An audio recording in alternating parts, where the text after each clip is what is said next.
గొలాయిత్ tiger fish 6 అడుగుల పొడవుతో 45 కేజీలకు మించి బరువు పెరుగుతుందని అంటారు.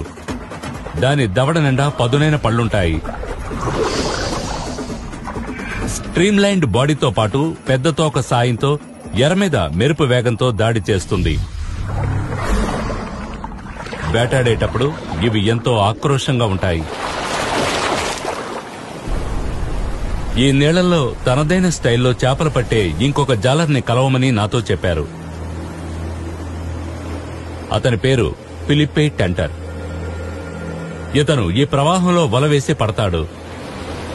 ఇది గొలాయిత్ టైగర్ ఫిష్ పొలుసు. ఇతను దీన్ని మొన్న పట్టాడట. ఆ చేప ఎంత బరువుంది? 32. అంత బరువుందా? ఇక్కడ 32 కేజీలదే దొరికిందట. అదే ఇక్కడ